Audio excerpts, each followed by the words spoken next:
Baghel tutorials ई education platform में आप सभी विद्यार्थियों का मैं स्वागत करता हूं। आइए इस वीडियो को शुरू करते हैं और देखते हैं कि क्या कुछ आज हम लोग इस वीडियो में सीख सकते हैं। तो सबसे पहले देखेंगे, राज्य गठन के बाद यह पहला मौका है जब किसी एक साल में राज्य से 3 हस्तियों को पद्म सम्मानों के लिए चयनित किया गया है। इस उपलब्धि के कारण छत्तीसगढ़ का संपूर्ण कला जगत एवं प्रदेशवासी गर्वान्वित महसूस कर रहे हैं। कला के क्षेत्र में राष्ट्रीय स्तर पर पुरस्कार मिलना गौरव का विषय होता है और विशेष रूप से उन कलाकारों को जो लोक कला को प्रोत्साहित करते हैं। कला समाज का आईना होता है, समाज के कुप्रथा को सामने लाने का प्रयास करता है और सकारात्मक पक्षों की भी वह प्रोत्साहन करता है। लेकिन साथ में कला हमें आगामी चुनौतियों के लिए तैयार रहने को भी तैयार करता है। तो कला का बड़ा ही महत्वपूर्ण योगदान होता है सामाजिक विकास में और छत्तीसगढ़ के स्थानीय कलाकारों को राष्ट्रीय स्तर पर पुरस्कार मिलना गौरव का विषय होता है। और अगर छत्तीसगढ़ के लिए गौरव है तो लोक सेवा आयोग के लिए भी यह महत्वपूर्ण विषय हो जाता है। उसके बाद हम लोग ये जो 3 महारथी हैं जिन्होंने यह नाम कमाया है, अजय कुमार मंडावी, डोमार सिंह कुंवर और सुश्री उषा बारले, इन तीनों के बारे में सीखेंगे क्योंकि इन्हीं तीनों को गणतंत्र दिवस की पूर्व संध्या पर राष्ट्रपति महामहिम द्रौपदी मुर्मू जी द्वारा पद्मश्री पुरस्कार प्रदान करने की घोषणा की गई है और उस लिस्ट में, उस सूची में छत्तीसगढ़ के ये 3 व्यक्ति शामिल हैं। तो आइए इस वीडियो को आगे बढ़ाते हैं और सबसे पहले सीखते हैं अजय कुमार मंडावी के बारे में। ये आप उनकी तस्वीर देख रहे हैं, ये अजय कुमार मंडावी जी हैं। तो इनका नाम क्या हो जाएगा? अजय कुमार मंडावी। इनके कला का क्षेत्र क्या है? तो काष्ठ शिल्प है। काष्ठ शिल्प का मतलब है लकड़ी पर नक्काशी करना,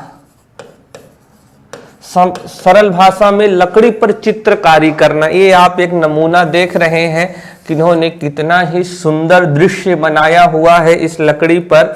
तो ये लकड़ी पर नक्काशी करने का कार्य करते हैं और इनके कार्यों को देखते हुए भारत सरकार द्वारा इन्हें पद्मश्री से नवाजा जा रहा है। इनका निवास स्थान क्या है? तो गोविंदपुर इनके गांव का नाम है और जिला कौन सा है? तो कांकेर। जब ये लकड़ी पर नक्काशी करते हैं तो उसके विषय क्या होते हैं? कुछ तो विषय का चुनाव करना पड़ता होगा। आप अंधाधुंध कुछ भी तो नहीं बना सकते हैं।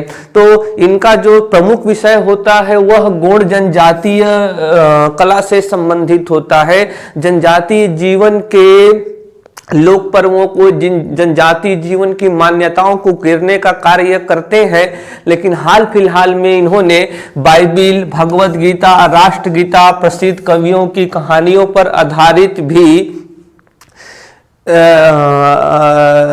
चित्रकारी लकड़ियों पर करनी इन्होंने शुरू की है। लकड़ियों पर नक्काशी करना इन्होंने शुरू किया है और इनका एक बड़ा महत्वपूर्ण कार्य इन्होंने किया है समाज के उत्थान के लिए। न सिर्फ इन्होंने लकड़ी पर नक्काशी के जरिए प्रसिद्धि हासिल की है देश और विदेश में, बल्कि इन्होंने अपने कला के जरिए सामाजिक उत्थान, सामाजिक विकास का भी कार्य किया है।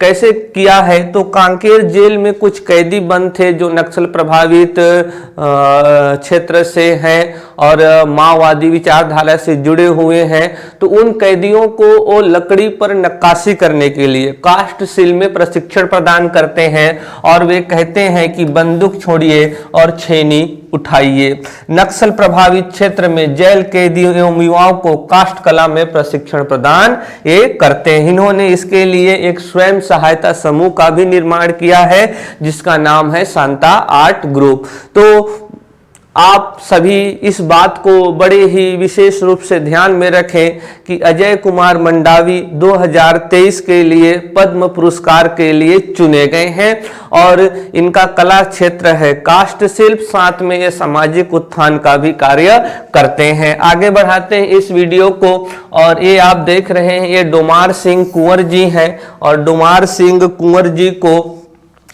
किस कला क्षेत्र के लिए पुरस्कार दिया गया है तो नाचा के लिए। अगर थोड़ा सा नाचा के बारे में हम लोग जानने का प्रयास करें तो नाचा एक लोक नाट्य है और छत्तीसगढ़ के ग्रामीण अंचल में यह सर्वव्याप्त है।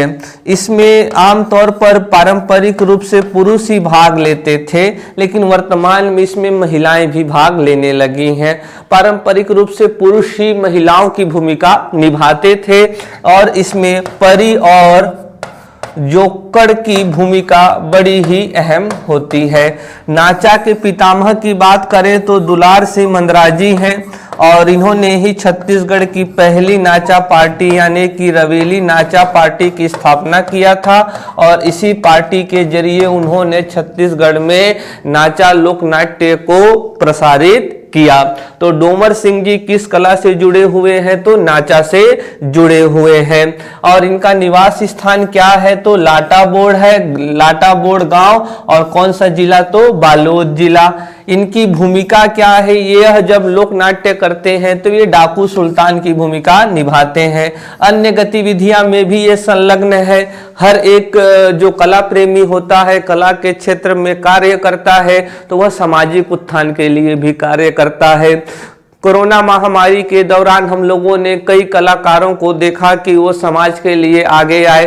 सोनू सूद साहब हैं और रोहित शेट्टी साहब हैं, न जाने कितने बॉलीवुड के कलाकार हैं और भी जो कलाकार पारंपरिक क्षेत्र से जुड़े हुए हैं वो भी समाज के लिए आगे आते रहे हैं। जैसे अभी हम लोगों ने सीखा कि अजय कुमार मंडावी जी ने कैदियों को लकड़ी पर नक्काशी सिखाया, उसी तरीके से ये जो डोमर सिंह कुंवर जी हैं यह बाल विवाह के लिए, नशा उन्मूलन के लिए कार्य भी करते हैं।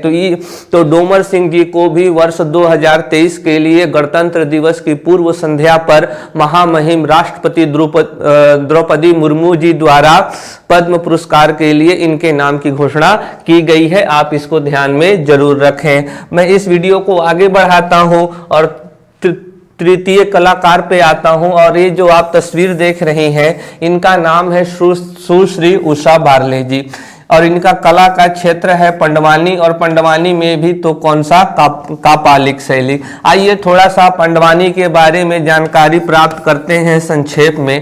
तो पांडवानी महाभारत पर आधारित है, लेकिन उत्तर भारत में जो महाभारत प्रचलित है उसके मुख्य नायक अर्जुन होते हैं, जबकि इस पंडवानी जो महाभारत पर आधारित है इसमें मुख्य नायक भीम होते हैं और मुख्य नायिका द्रौपदी होती हैं। और इस पांडवानी के दो शैली छत्तीसगढ़ में प्रचलित है, एक तो है वेदमती शैली और दूसरी है कापालिक शैली। इस वेदमती शैली में पांडवानी के पिता झाड़ू राम देवांगन, रीतू वर्मा, पूनाराम निषाद, रीतू वर्मा जी, झाड़ू राम देवांगन जिनको छत्तीसगढ़ के पंडवानी का पितामह कहा जाता है, पूनाराम निषाद है।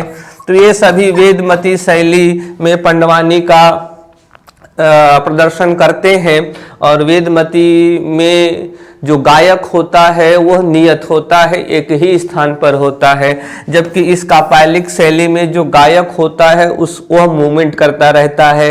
वह स्टेज में एक जगह से दूसरी जगह जाकर रंगारंग कार्यक्रम का प्रदर्शन करता है और इसमें दो नाम महत्वपूर्ण है। एक तो है कि पद्म विभूषण से सम्मानित तीजन बाई और दूसरी उषा बारले जी, जिनको इस वर्ष पद्म श्री पुरस्कार के लिए चुना गया है। तो आइए जान लेते हैं इनका स्थान क्या है तो भिलाई है और जिला क्या है तो दुर्ग है। इसमें विशेष क्या है तो पद्म विभूषण तीजन बाई से इनको प्रशिक्षण मिला हुआ है। तो अगर तीजन बाई से प्रशिक्षण मिला है तो ये भी कापालिक शैली में ही पंडवानी का आयोजन करती होंगी, क्योंकि तीजन बाई कापालिक शैली में ही चल चल कर ही रंगारंग कार्यक्रम का प्रदर्शन करती हैं। गुरु घासीदास की जीवनी को भी पंडवानी में शामिल करने का इन्होंने प्रयास किया है।